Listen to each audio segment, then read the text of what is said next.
Networks don't talk about it. Government can't tax it. But sports betting is a $200 billion a year business. That's a major U.S. Supreme Court ruling that could open the door for legalized sports betting all across the country. The Supreme Court is giving the green light for states to determine on their own whether they want to legalize sports gambling. Tell Donahue his next pick is good for 20 grand, but I need him to guarantee a win, okay? I need a lock. He's not that fucking good. No, Tommy, he has to. All right, he has to, or else they're going to kill me. Do you realize this, Tommy? They're going to fucking kill me. I can't afford to gamble anymore. I need a fucking lock.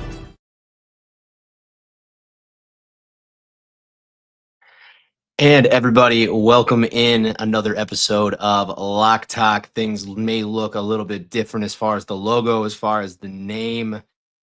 We are brought to you by BetOpenly, officially signed on with a sponsor as the Brewers just went deep. Perfect timing, my boy Sal. It is the now fall of Sal, by the way, for those of you following at home. But yes, we've officially signed on with BetOpenly through at least football season. Odds are I'm going to be doing some college basketball stuff because if you guys know me, that's kind of where I reside come springtime. But super excited. Obviously, Gino's been on this program many times. He's been a super, super good mentor in this space. Obviously, BetOpenly is probably one of the only good guys around when it comes to that. So super excited to be paired up with them. We're going to be using the BetOpenly odds screen.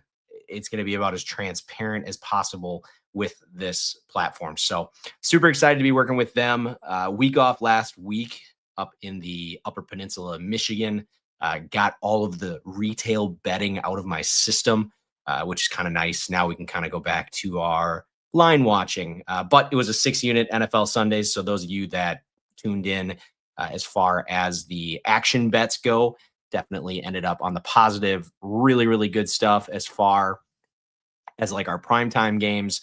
The Minnesota game was exactly what we had talked about. JJ McCarthy, I was not buying into that, as many of you probably would suspect. And then Tampa Bay.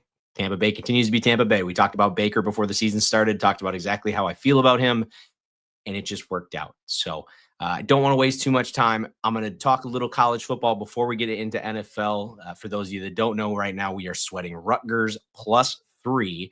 They are playing Iowa very tough currently, leading by a touchdown, but Iowa is driving. I think we're going to get a straight over, and the over is going to be pushing in the first half of an Iowa game. This is unlike anything I've ever seen from the Hawkeyes. The Hawkeyes are going to score 20+ points, I think, in the first half against a Big Ten opponent. Not something that happens a lot, but obviously not everybody cares about mid-tier Big Ten. So college football week 2 and week 3 recap, just a few things that I wanted to go through. Hot start, not great. If you followed my college football bets last weekend, it was brutal. The props did not work out as things did not go well for Arkansas against Ole Miss in the prop world either. So volume goes down for college football. I talked about this before the season started. It's great to bet a bunch of college football, but I'm going to pull back on games. But there are definitely some spots that I like this weekend. So we're going to talk about a few of those games. But before I do that, a few things. Mississippi State's back. I have to issue an apology. I called them the saddest Power 5, now P4 program. They're not. They went in and beat ASU. I shouldn't say went in. ASU went in.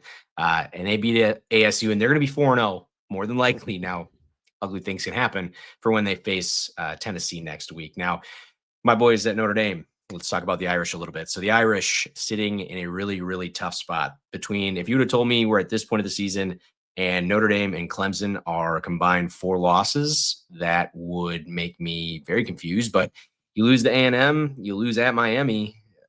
I don't know. The Irish are in tough times right now. I don't know how much better they're going to get because obviously they have a little bit of a tougher schedule. South Florida, they burned bright. We got on that train and got off that train just in time. Knocked out Boise and Florida before Miami just smoked them. Bama bounces back. For those of you that did follow my college football bets, we know the one that really wasn't a sweater. They kind of tried to backdoor at the end.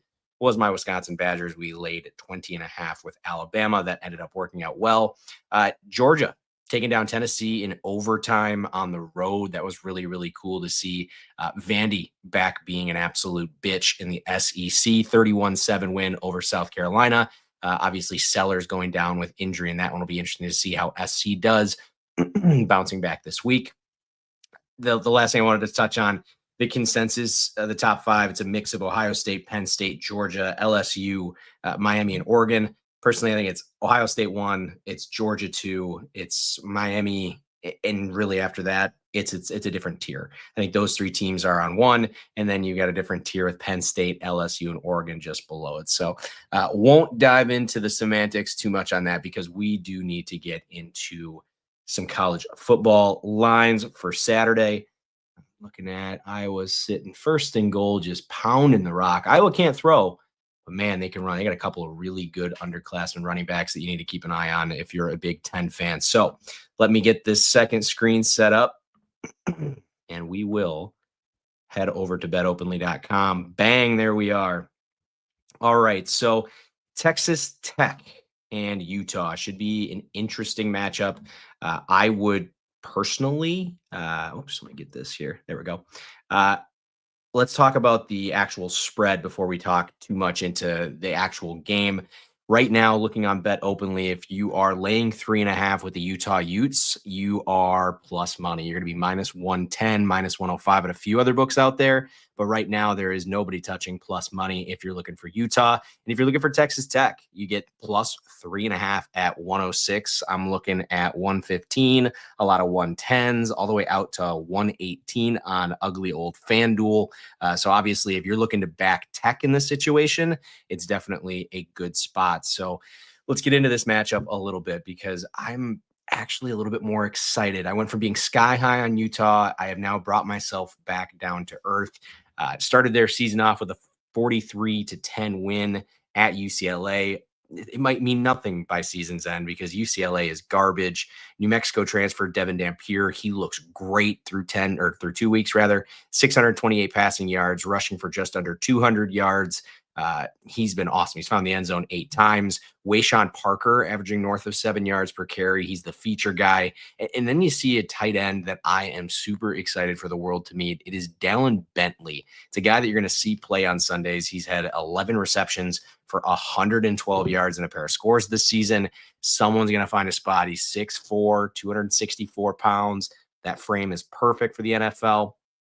The Utah defense continues to be the highlight. They've held all 3 opponents to under 240 yards. It's really under 200 because all 3 of them got late scores in those games in garbage time.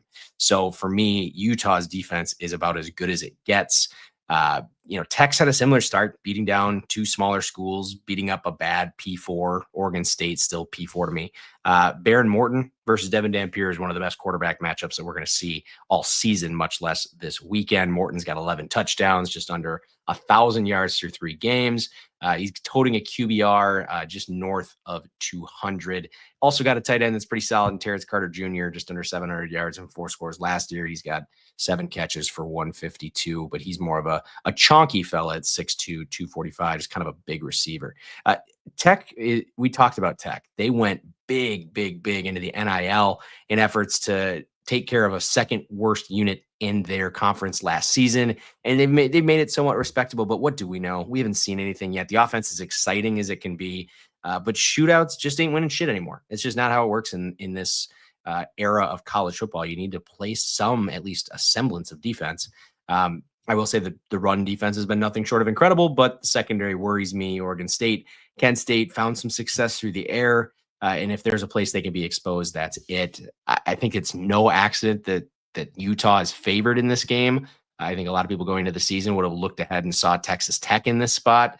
I think the spread's right there at 3.5. Total sitting at 57.5. Weather looks great. If it was Utah at night, I would be salivating. I'd be all over that bet, but not too much for me on the other stuff. But let's look at the props in this one because we do get a pair of quarterbacks that are really, really solid in both Baron Morton as well as Devin Dampier. So Morton, you look at the quarterback passing touchdowns over 1.5, pretty juicy. If you don't like him, to plus 155.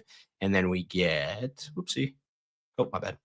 Dampier sitting right around 104. So pretty solid. If you like the team totals, you're not going to find better team total prices out there than you're going to find on Bet Openly. Betting minus 108 plus 108 is insane for that. So there's got to be something that you like here. To me, it is a very, very well handicapped game. I know that's a lame way to talk about it, but yeah. And there's our guy, Eric. He's sitting there watching his 4 badass nephews or nieces and nephews. I don't know. He's got a mix of some crazy shit going on. That's our boy Etos Sports. He likes Miami of Ohio +3.5, Southern Miss, as well as Middle Tennessee, EMU, Temple, NIU, ECU, and ECU plus the points and the money line. And he likes Florida this weekend. Interesting. Likes Florida. I was going to talk about that game. I opted to pass on it just for time's sake, but definitely an interesting one. But let's keep it moving here and get back to this screen and back us up because we've got another college football game to talk about. Auburn and Oklahoma. It's my second favorite game of the weekend. I just love the Oklahoma offense. I think it is a very unique Oklahoma offense from what we're used to seeing. But right now, Oklahoma laying close to a touchdown. You can get Auburn +6.5 at +110. But here's the problem. I'm not sure what I think of either team. We've seen them both play a decent opponent, Baylor and Michigan, 2 teams that I would have tiered them below. Quarterback matchup, plenty of intrigue. You get Jackson Arnold, Mateer. We talked about them a ton in our lead up episodes because they were 2 big transfers. Neither of them have really showed me that they're a great SEC quarterback. Arnold run first attitude has never really worked in this conference. You need to light it up through the air if you're going to be successful. I won't let a great showing against Ball State tell me they can balance it out. He's got to find a way to get his A1 receivers involved. Mateer, much more of a live arm, I'd say, but it's led to an interception in each of their first 3 games. He can make a lot more plays with his feet, but he definitely is looking to air it out more. I would give OU the nod in this as far as the defensive side of the game. They held Bryce Underwood to 9 of 24 passing. And if you scratch one blown play, they held the Wolverines to 2.2 yards per carry. This is a Michigan team that I was told all season or off season is only going to run the football. So that was an interesting stifling that we saw out of them. Auburn, they allowed more than 300 yards of offense in their win over South Alabama, 68 against Ball State, LOL, and nearly 500 against Baylor. I don't love laying the 6.5 here, but OU, I mean, -220 on the money line. If you like somebody else, and I'm not big into teasing college football, but I would just pair it with a money line. I like OU in this spot. I'm interested to see what the quarterback rushing totals are because both guys can kind of get it going. Arnold's 40.5.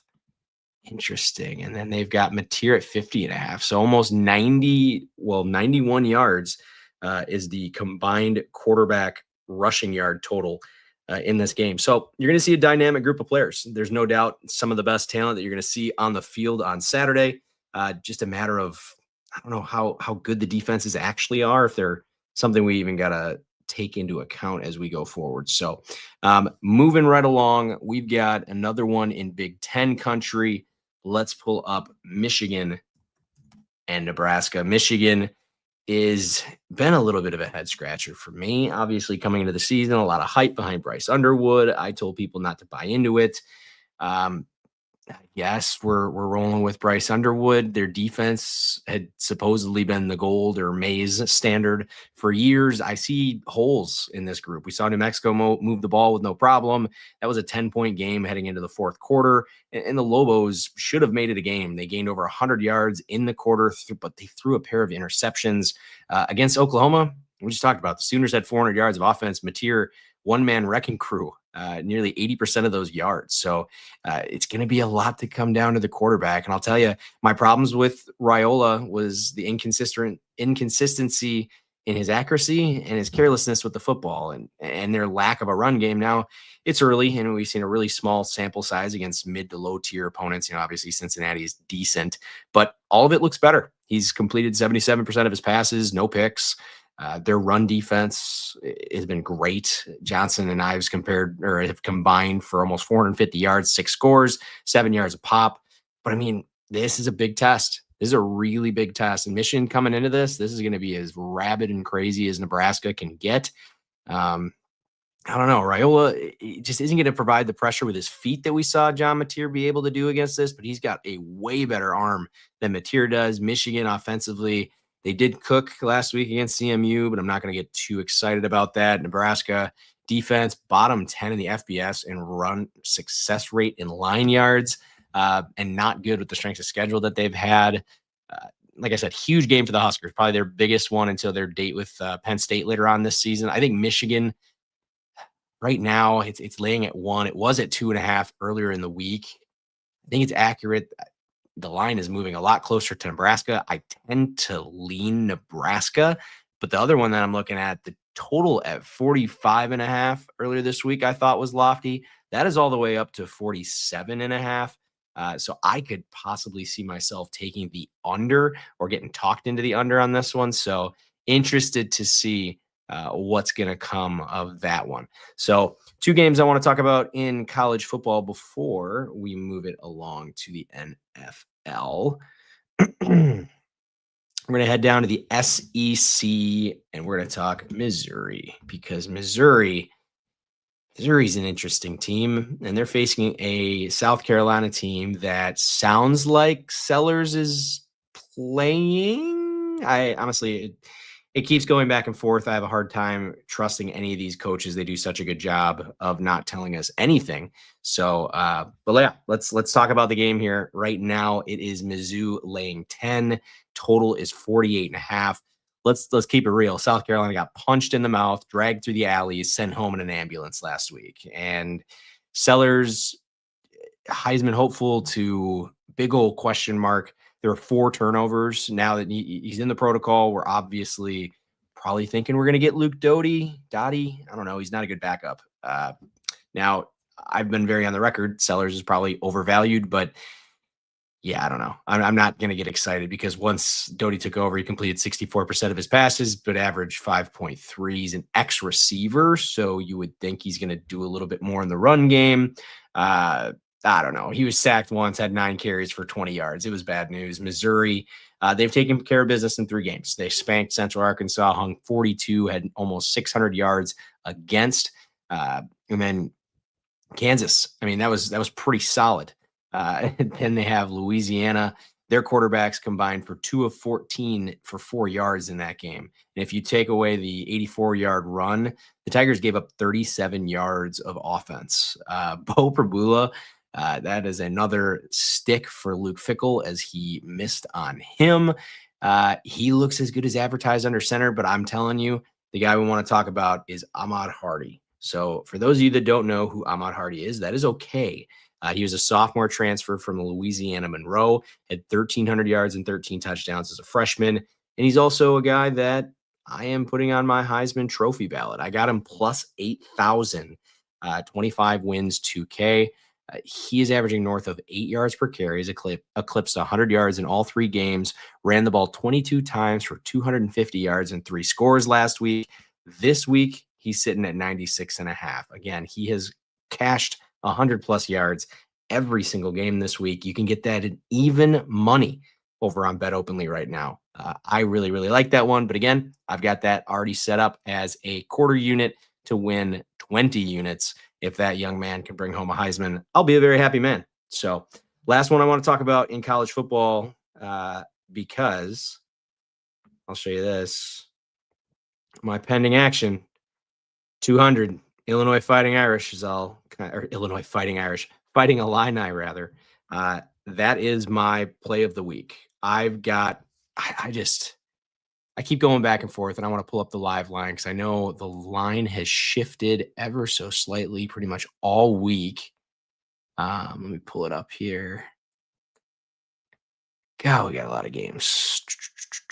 There we are. So 6.5 right now. Let's check it out versus what's on BetOpenly, because I am thinking that BetOpenly's got some pretty solid odds going on this game. But for those of you that are in Big Ten country, this probably means a lot more to everybody else, but I'm super excited. I think Illinois is the better team on paper, yet they're dogs. I talked about it in the preseason. Indiana's transfer quarterback from Cal, Mendoza, is getting all sorts of NFL hype. You know, this is Indiana all over again. They're doing it again. I get it, dude. Cinetti's been so good. He's been really starting to get cocky. Uh, but I don't think they're that great. They had this head scratcher against Old Dominion to start the season. And I just keep going back to that. I'm not saying Illinois has had a great sample size with the 101st ranked strength of schedule, but we have the Duke game that we can hang our head on. It was a 45-19 bell-to-bell performance. I don't know, man. It just, to me in this one, it just everything feels like Illinois. I have a half unit on Illinois money line, which I actually did not get up to plus 200. It was right before it crossed plus 200. So I'm at plus 195 on that. And then I'm sitting at 2 units. It's the biggest college football bet that I can probably remember. I don't do 2-unit college football bets. So yeah, that is a big one for me. I've got 2 units on the Illinois Fighting Illini. So that is going to pretty much do it. Obviously, there's a lot more college football, but we kind of try to keep things moving and spend the last 40 minutes or so talking purely NFL as Iowa hits the upright and misses the field goal to keep this thing tied at 21. God, you gotta love it. And the Brewers not rolling into double plays. All right, cool. Let's do this. Switch us over to the NFL, and we're going to start in Pittsburgh. I think we've started I guess there's only been 2 weeks, but I know we did it in week 1 as we started with Aaron Rodgers and the Pittsburgh Steelers. Guys, it's easy to get, overreactive. If you watched that Pittsburgh game, I mean, there were so, the kickoff oopsie, the tip pick, Rodgers was not sharp on Sunday. Before his final drive that, again, resulted in an interception, he completed less than 50% of his passes. Their inability to run the ball reared its ugly head, came back to bite them. They are completely one-dimensional. They did not have a receiver north of 22 yards. Their top 3 receiving options, RB1, tight end 1, tight end 2. You got a Patriots offense that looked great last week, but the Dolphins defense is hot garbage. Tua had over 300 yards against this secondary, so maybe Rodgers and the Steelers get a little bit of fight here. This has been a game that had been, again, as far as the line's concerned, started as an open as Steelers plus 1.5. It is now Steelers laying 1.5 at most books. Steelers are laying 2 at plus money. If you really like the Patriots here at plus 2, you're not going to find it better anywhere else. Plus 1.5 is still sitting about 110 at most books. But 44.5 point total probably feels a little high in my opinion versus what we've seen out of these 2 teams. But to me, it's a pass. I don't have too much that I'm going to bet on this game. As far as the props go, I do think DK has to have a bounce back week. I think this has to happen. Otherwise, he's going to have a complete meltdown. So if you like DK, over 58.5 receiving yards at plus 100. And if we go to receptions, 4.5. So, I mean, I love 4.5 at the reception mark at plus 112.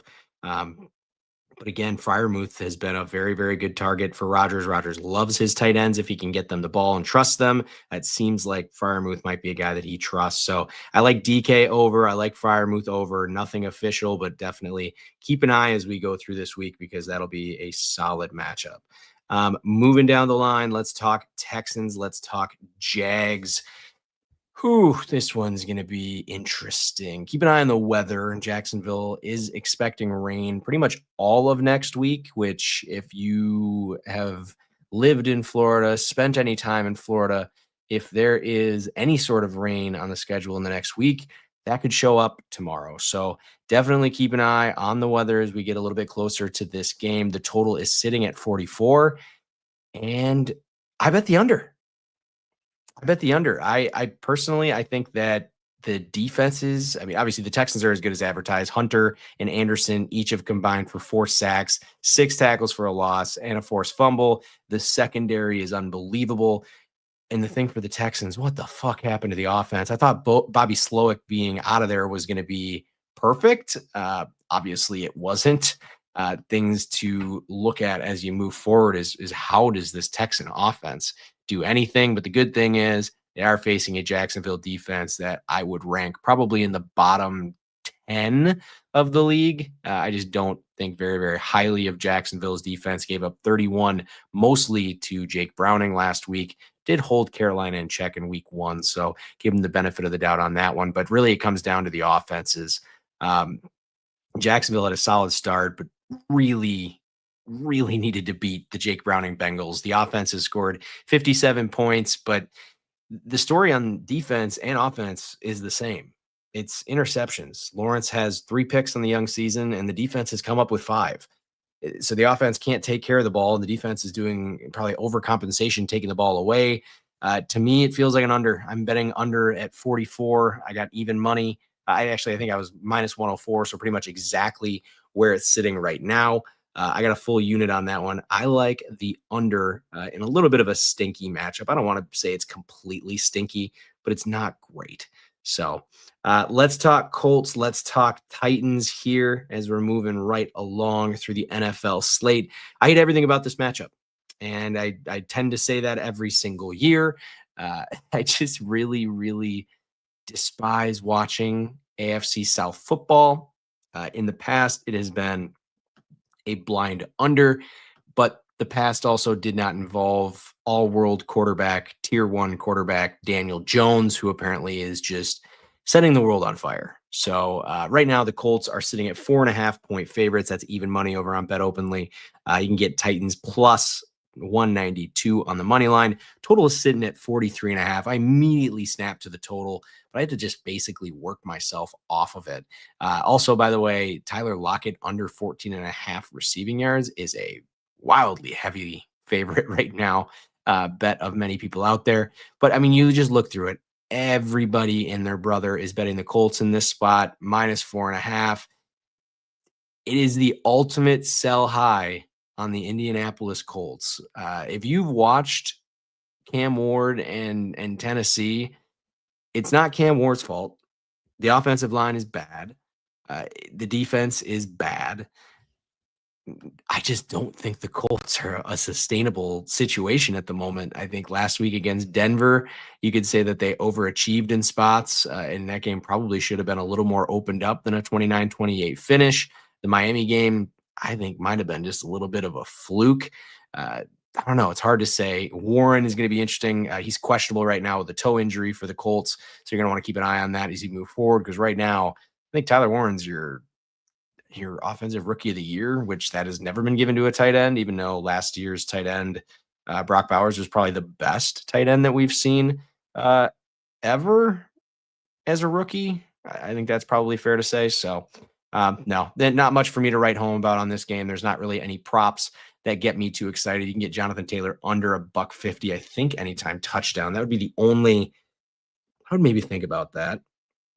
Oops, that's our open bets.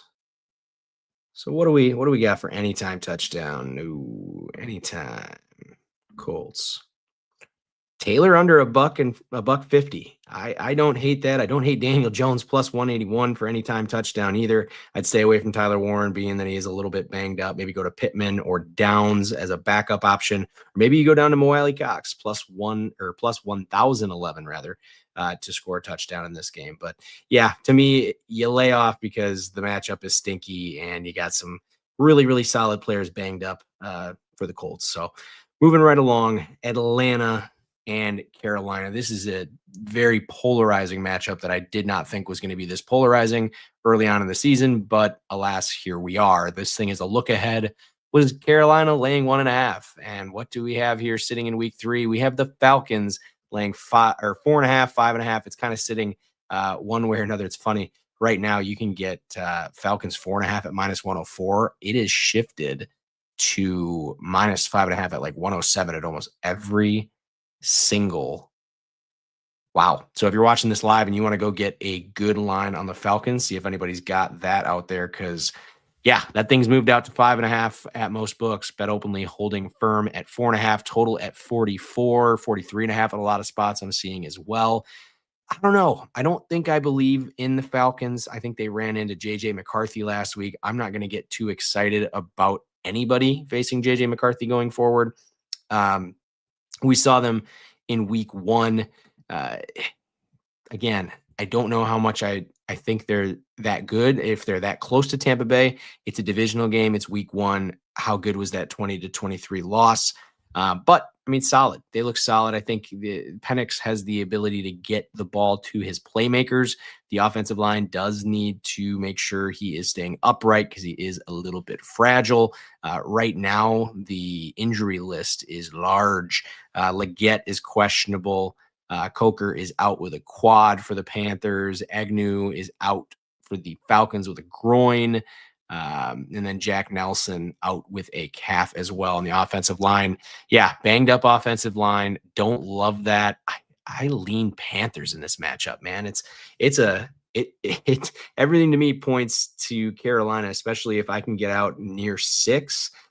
Maybe you tease them out to 10.5. At 4.5, you move past 6, 7, 10. Definitely would be worth it.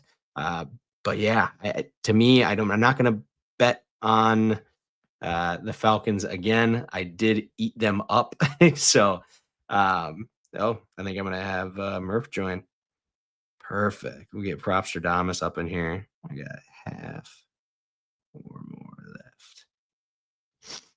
left. All right. So I'm going to get moving through this game in the AFC South because there's a equally interesting matchup and the ultimate coach speak coming out in this one, as we have no idea who's playing quarterback for the Commanders come Sunday. The line would tell me it's not Jaden Daniels because there's absolutely no way that's what that line would look like.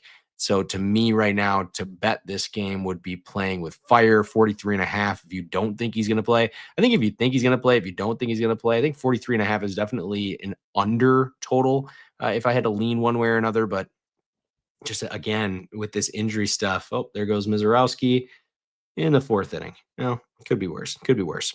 But yeah, to me, it's a matchup where I stay away from, maybe see it on Sunday. Prop-wise, nothing gets me super excited. Geno throwing 3 picks last week, obviously not sustainable offensively as they kind of move on through the season. So Jets and Buccaneers, I think the Bucs are very teasable coming on the short week at home. New York, man, they just did not have a very good I got to send the link on Discord. Jesus Christ. Some people's kids. Hold on. I just got to send this via Discord. We're going to get another friend hopping on here. Bingo. All right. I think I'm going to get the legend himself here for the back half. So, but yeah, let's talk a little bit more about this Jets game. So the Jets, we are not going to see Justin Fields this week. He is working on his concussion protocol. We are going to see Tyrod Taylor, who I am super, super excited about. I do think that he still has some left in the tank. You hear guys talk about him. He is probably one of the most respected backups or lifetime backups in the league ever. So am I crazy to think that he could possibly keep them within this number at 6.5? I don't know. The Jets need something out of their run game to kind of kick Breece Hall in the ass. I don't know what needs to happen. I mean, you got Hall, you got Allen. You just feel like there's something more there, but they just haven't been able to unlock it. And then, you look at props for this game on the Tampa Bay side, and Mbuka is kind of the one that I think is going to continue to do really, really well for this team. So I'm going to open up the reception yards. So right now, they don't even have him up. Interesting. Let's try. Playing scared. The books are playing scared. But no, I do like him.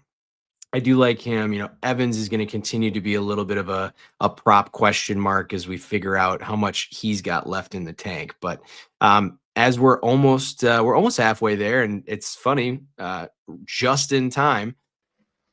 What up, buddy?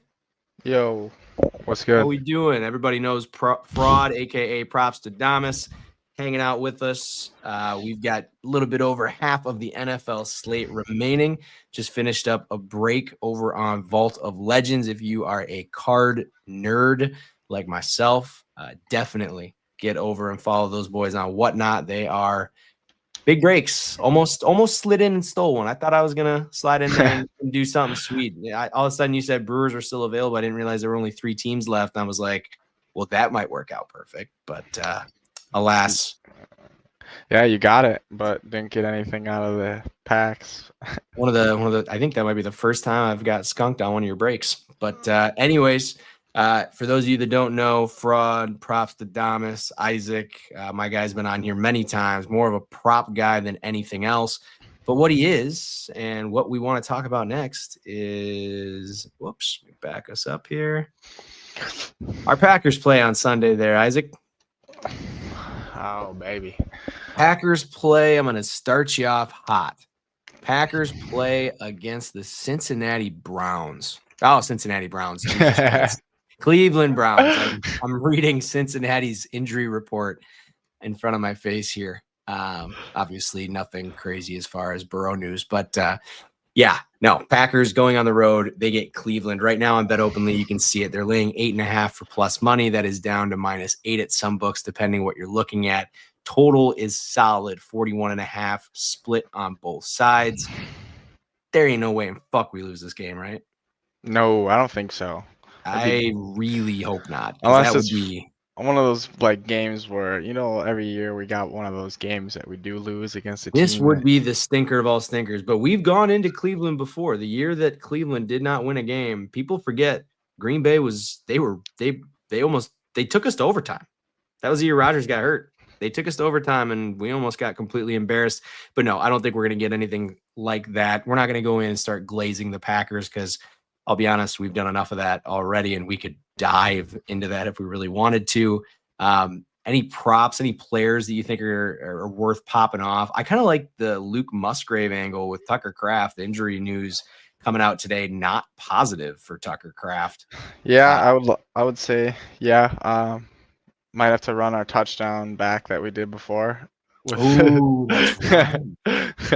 Oh, for those of you that weren't the Washington game here last week on Thursday, Fitzpatrick, I believe, is tight end 3/4 for the Green Bay Packers. We had him.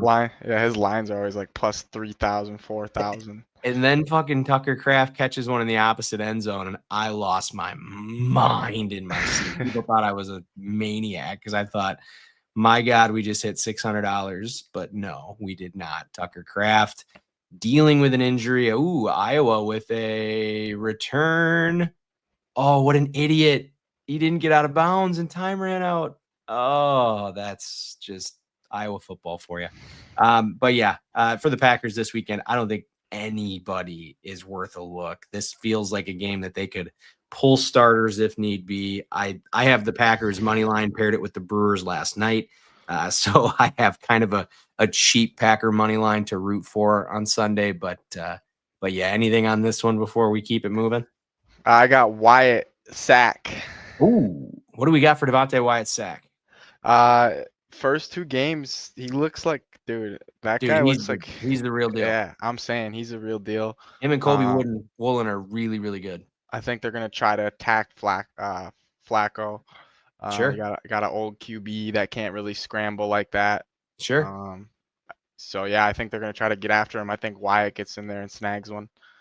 I don't disagree even to the slightest. I think the Packer defensive line, obviously, even a push, a half, and he pushes. But I think he's gonna get in there on one, whether it's a half or a full. But I would say, yeah, Wyatt over a half sack. I kind of love the over half sack thing just because you actually can push on a half, whereas you're kind of cooked, winning or losing either which way. But or you could get 2 halves. You know what I mean? So. You could get, well, that's the other thing is, and really with a half sack in the NFL, if you're even close. Yeah, they're like very lenient on the half sack. Like, very, very lenient. You breathe on the guy and they might give it to you. Dude, it's absolutely ridiculous. But yeah, that's all I got for that game. Let's move along to a game that I do have a bet in. Super interested to hear what you have to say. I am betting on the scheme in this one. I like the Bengals +3 on the road against Minnesota. Dude, we're getting a Carson Wentz game in 2025. for the You ever Minnesota seen Vikings. you ever seen the video of Jake Browning saying that's why you shouldn't have released me or what it was Yes, to the Vikings? to the Vikings. Run it back. Run it back. I thought the exact same thing. I am sitting with a Cincinnati +3 ticket. I had to get that thing while there was still a field goal available. As I'm looking at it right now, the odds really haven't changed. Total 41.5. But yeah, I'm not buying Minnesota being anything special this season, especially their defense. The regression in their defense. Jesus, dab pen or dab pen? I don't know. Yeah, right. Anyways, their defense just not that impressive. Atlanta scored 22. Chicago even scored 24. But I mean, you just look at this Viking injury report. Obviously, the Bengal injury report is kind of funny. You got Joe Burrow out. That's it. On the Vikings, Harrison Smith questionable with a weird illness, and he's a tough dude. So you got to kind of worry what kind of illness that is. Yeah, what the Yeah. So Isn't Aaron Jones out? is Yeah. Aaron Jones is out. Taki's questionable with a groin. Darisaw, one of their better tackles, is questionable with a knee. Rondell Moore's out. Jordan Addison is still out. JJ McCarthy is out. Elijah Williams is out, a defensive end with a hamstring. The Vikings are the walking wounded, and there's nothing that they've shown me through 2 weeks that they're going to be a team that, obviously great. You had JJ McCarthy have all world 1 quarter and dog shit for 7. So I'm not super excited about what the rest of this team brings to the table and what Carson Wentz may or may not bring to the table. I will happily take 3 points against the Carson Wentz that hasn't really taken a live snap outside of that Denver game last year where they just played all the backups. So I'm not. Yeah, when is the last time dude started a game? Weirdly enough, he started in the last week of the season last year when Okay. Denver played Kansas City. He started for Kansas City. Kansas City sat their starters, and that's why the Bengals actually missed the playoffs. So funny little thing. They had that in the quarterback TV show. They did a whole deal on that. So moving right along through our noon slate, it will be our final noon slate game. The Los Angeles Rams going to the Philadelphia Eagles in a line is making me scratch my head a little bit. 3.5. A lot of respect here for the Rams. Are they down on the Eagles? Can the Eagles not run the ball? That's probably something that I'm a little worried about. Where do you stand on this one right now? I mean, Rams money line. Ooh, tell me more. What do you like there? Dude, Rams look good right now. They got their offense is real solid. They got their quarterback. Yeah. What I haven't really looked into too deep. How many points have they let up the first 2 games? Yeah, so as far as the Rams, when it comes to defensively, they gave up 19 to Houston and 9 to Houston and 19 to Tennessee. So, I mean, the defense has looked just as good as it was last year. Yeah, defense looks good. Philly, man, they got a fullback at quarterback. I don't know, bro. Less than 250 yards, I think. Philly can't just win every game, bro. You know what I mean? Philly can't just win. You know what I mean, though? Like that is the hard-hitting commentary that they just can't win every game. Yeah, bro. like what are we just gonna bet Philly every game and just say, yeah, they're gonna go 17-0? Like, nah, bro, they're gonna lose this one. I'm going Rams money line. Ooh, I want to back. You want to be safe? You could go Rams plus 3.5. But if you could get the 3.5, I would strongly suggest if you like it, bet it now because that could change by the weekend. It's hard to say. Love interception prop I'm looking at as well. He is so due for an interception. It's not even funny. He's trying to throw it. He just has not been able to get any defenders to catch it yet. So let's move down then from the Rams game and get into our later games, the Saints and the Seahawks. Seahawks laying 7. Do we believe in the Seahawks? They looked good last week, I guess. They won a weird game. I don't know, man. All I know is give me Jawan touchdown, baby. Jawan? Yeah. Fair. What is Jawan touchdown at even right now? Looking at it. Let's pull it up here. Jawan anytime touchdown. Did you see the Caleb Williams, Spencer Rattler side by side? Oh God. I No. highly suggest that you seek that out. Juwan Johnson plus 348 to find the end zone. He is currently third highest. Man, these odds they don't know who the hell is going to score. He's been well, I have him in fantasy, so that's how I know, but he's been a pretty big target so far. I think he scored 15 both weeks in fantasy for me with a touchdown. I don't doubt it. Has a touchdown in each week, but yeah, Rattler's finding him. So Rattler's finding him at least. Olave just keeps finding the medical tent, so he's just gonna keep throwing it to Juwan then. Chris Olave, man. Did you see that tweet where it's like a screenshot of like the last 3 years of this dude's sleeper notifications, and it says Chris Olave headed to the tent? Like it's every single fucking time, dude. It's unbelievable. So with Chris Olave being hurt at possibly any given play, I'm going with Juwan Tutty. Yeah, man. And if I'm gonna go anywhere in this, and I'm not buying the Seahawks after the fumble into the end zone mishap, the tipped pick in the end zone, and you lost to San Francisco. And for the Saints, you lost to Mac Jones. This has got to be one of the stinkiest games. And I wish I could bet the under, but the defenses aren't that good. The Saints are okay. The Seahawks, I don't know. I mean, you give up 17 to San Fran and 17 to Pittsburgh, but again, weird games. I don't know where I stand on this one. It's a hard game for me to pick. I don't hate going anytime touchdown in these later games just to give you some action, just in case you got your teeth kicked in, some cheap action to get back in the game. Hopefully we don't have to do that, but it is something that is available. But let's keep it rolling because I think this next one, this one I don't have a bet in. We're going to wait one more game after this. Denver and the Chargers.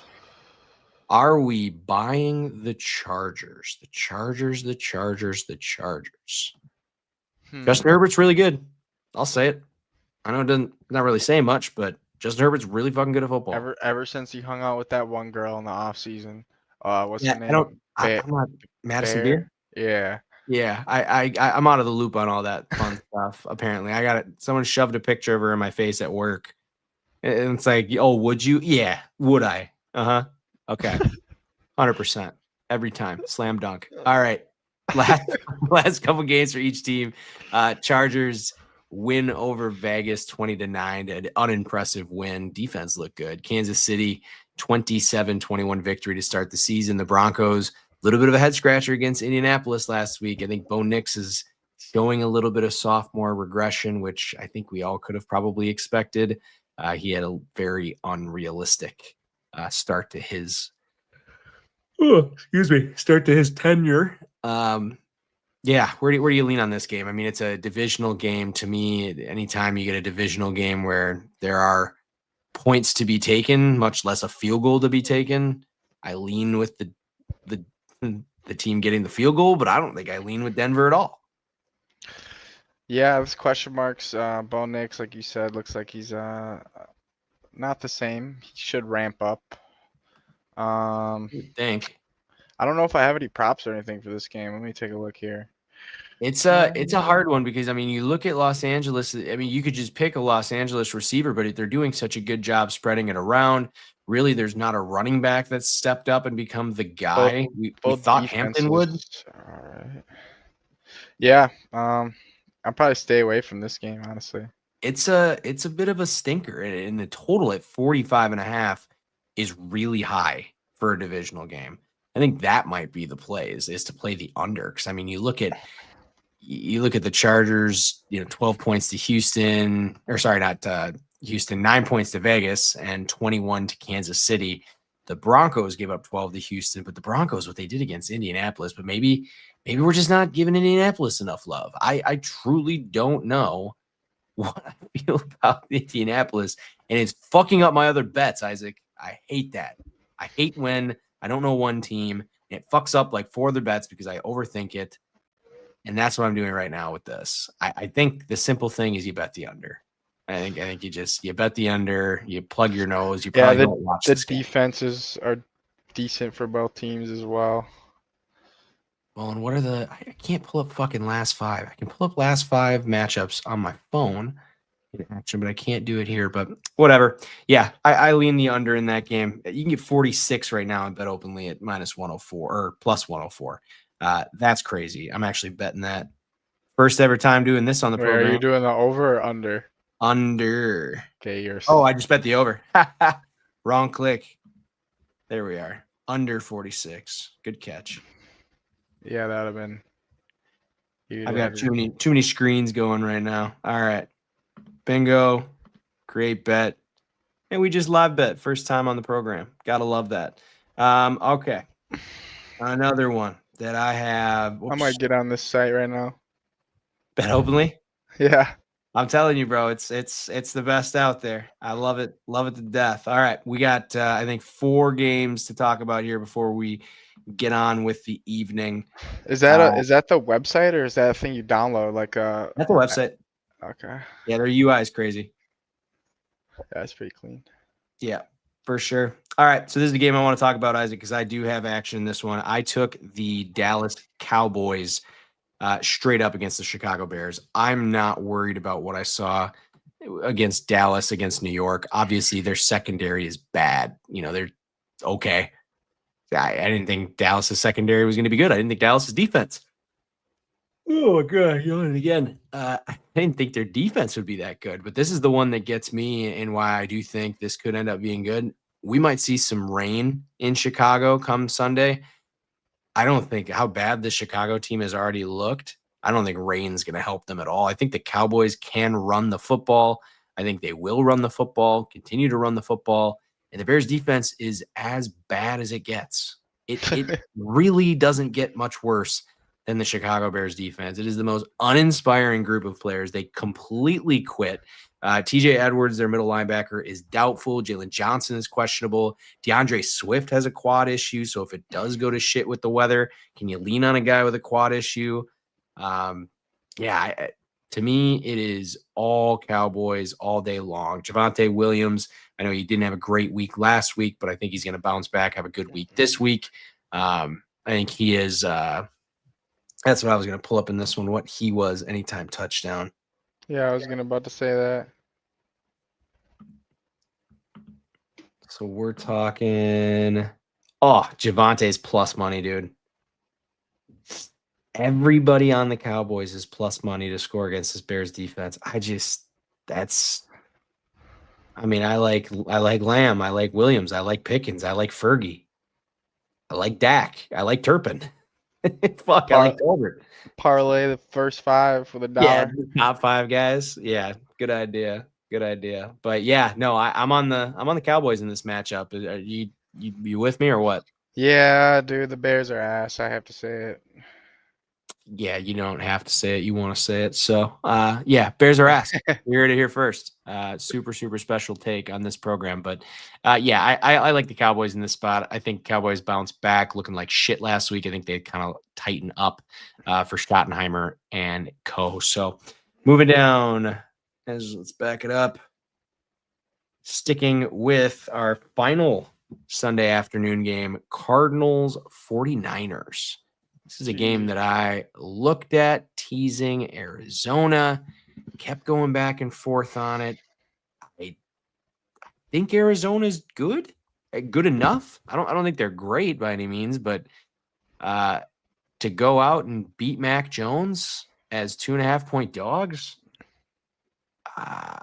feels like a game that they should win. And I mean, we don't know that it's going to be Mac Jones. I'm kind of assuming it's going to be Mac Jones. But I like the Cardinals in this spot. Do you like the Cardinals? Or do you thinking the 49ers got this? Cardinals aren't overall that horrible of a team. I think they're starting to figure it out. It's got to be Mac Jones starting, right? Everything pointing to Mac Jones at the moment, yeah. I don't think I can ever put my trust and money on Mac Jones, so I'm gonna have to go with the Cardinals. Yeah, fair enough. I mean, he looked good last week, but last week, obviously, who did they play? What was that? Who did they play again? They played New Orleans. Exactly. So what do you know against New Orleans? They were able to cover 3.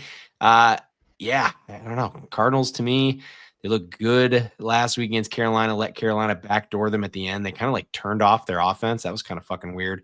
They did a similar thing against New Orleans. So you don't have to worry about getting backdoored. That's why I'm not going to take the teaser, because I don't want to get backdoored at 10.5. I'll fucking cry. That actually would be at 9.5 or 8.5 rather only. Damn, they're down to 2.5. So I really don't have too much in this one. I'll be watching from afar. Kyler anytime touchdown right now is like right around 4-1, I bet, if I had to guess, just judging by what the market looks like. I don't hate Kyler getting in the end zone at all. Yeah, Kyler's plus 328. Shop that line a little bit. Check out what's out there. It's tightening up as we get closer to the season start or weekend start. So let's keep it on rolling as we get into our 2 primetime games. I'm doing primetime a little bit different this week, Isaac. So I want to pull up. Can I pull up both these? No, I can't. So we'll start first with the Chiefs and the Giants. The Chiefs right now laying 6. Total is 45, even money each way. God damn, the Brewers just can't catch a break tonight. They're going to get smoked. Yeah, I think Arnado just doubled with the bases juiced. Sure as shit. They're empty now. Oh, and Arenado's going to take third. And what are we doing? Magic number not happening anytime soon. Anyways, we'll bitch about the Brewers in the playoffs as we continue the season. But Isaac, what I'm going to be doing with Sunday Night Football and Monday Night Football, because I want to kind of talk about them both here, Detroit and Baltimore. Interesting situation with Detroit. Detroit, I am teasing the Lions up to 10.5, which is now actually going to be more of a 11 over on BetOpenly. And then I've got KC down to a pick 'em. So I got basically KC outright and the Lions to make it a 10 or better game. I like the Lions plus 10.5. I like the Lions plus 5. I don't hate the Lions plus 220. I'm not completely sold on the Baltimore Ravens. Am I crazy to think that? Not to skip over Sunday night, but No, I feel like that line should be a little bit closer. Yeah, I mean it's been closer to 4.5. It just recently has moved out to that 5 number that we're seeing on BetOpenly. A lot of books still sitting at 4.5 at the moment, but you're getting really, really juicy at 5.5 if it's out there. I think FanDuel New Jersey looks like it's minus 115 on both sides. So gotta love it when they do that. Yeah, to me I think it's Lions every which way, but I'm gonna tease it. And after last week, it just kind of feels like you have to. The Ravens went. I mean, both these teams, there are trends all over the place that this is going to be an under. I think when teams combine to score 90 points in the previous week, they average somewhere like at 37 combined the next week. It's a ridiculous stat. I've seen a few of them out there, but I don't care about the trends. I'm not betting an under in the Ravens Lions on Monday Night Football. That's just not happening. Yeah. The game's probably lost a little bit of steam, but it picked it right back up last week, dude. I don't know if you had a chance to watch the Lions game. They were a well-oiled machine. They hit on every single thing that they threw at Chicago. I think that's going to be a really, really fun Monday night game. And I think Sunday night has plenty of storylines too. I mean, Sunday night, we're getting the 0-2 Kansas City Chiefs going to the Giants in what feels like at this point of the season a must win. Yeah. Double again. God. Yeah. It's getting smoked. But yeah, no, I mean, Chiefs and Giants, who would have thought we're here sitting 0-4 combined between the two of them, 45 the total. This is a game where I think you can find some props. I think Kansas City's defense is beatable this season. I think the Giants definitely opened up some of their offense last week in their 37-40 loss against the Cowboys. Obviously, we saw Malik Neighbors do good, but as far as laying points with the Kansas City Chiefs, until their skill position room with Worthy and Rice gets better, it's just not a team I can lay the points with. I think this is a game where I like how I bet it, so I obviously be slanted my way, but I see a lot of anytime touchdown scores on both sides in the plus 150. Every single touchdown score is plus 150 or better, or worse, I guess I should say. So I think the answer to this game is props. I think the answer to both games is props. Yeah. I have the Chiefs -6, I think. I'm not gonna lie. I don't hate it. I mean, I think they gotta make a statement here. it's one of those things. Again, I can't get there at 6, but I 100% agree that it is a get right game in every sense of the word. But yeah, you look at the Chiefs plus 133. Worthy is, and he's not even. I don't know. We'll see. Maybe I will go into that. I don't think Worthy's going to play though. I really don't think he's going to play. Oh, that's the end of the Iowa half. But yeah, no, anything. I know we didn't really the games that you missed. Let me know if you like any action. Patriots, Steelers, Texans, Jags, anything in those two. Let me look. Colts, Titans. I mean, I'll tell you, it is kind of a. You look at some of these matchups, man. It is brutal. Bengals, Vikings with no starting quarterbacks on either side. Packers, Browns is just lopsided as fuck. Jets, Bucks is pretty lopsided, and you get a backup quarterback with New York. The Commanders and Raiders could be a backup quarterback for the Commanders. Falcons, Panthers are Falcons, Panthers. Colts, Titans are Colts, Titans. I mean, Saints, Seahawks sucks. This is a brutal weekend of football, and what's unfortunate, I think we'll be together for this to some capacity. Yeah, it doesn't look too great. But yeah, no, if there's nothing else that is really sitting on your mind, that puts us right at an hour. So definitely a fun day. Just over 25. Oh, here's a good one. I like this. I'm not seeing much else, but I'm sure I'll have more. But tomorrow. But so yeah, Juju if Worthy's out, not a big week 3 OTT. Interesting. Always coming with the knowledge. I love that Eric can at least watch as he's sitting with tons of kids, I'm sure. Oof, they just scored again, bro. Who's pitching right now? Turn this damn game off. But no, I'm gonna sweat out the second half of Iowa and Rutgers. But that's all I got for this week. Not a bad first stream with BetOpenly. Over 2,500 viewers. We appreciate all of you for coming in. Etoff, my guy Eric, appreciate you in the comments. Everybody else in the comments, I apologize for not getting to every single one, but yeah, solid time. I'm excited. It's gonna be another good weekend of football, and next week we'll figure out it. I don't know if we'll do Friday night again, if we'll do Thursday night, but one or the other. We'll try to keep it as consistent as possible. All right, bro. Perfect. All right, we'll talk to you later, everybody. Later. Have a good one, brother.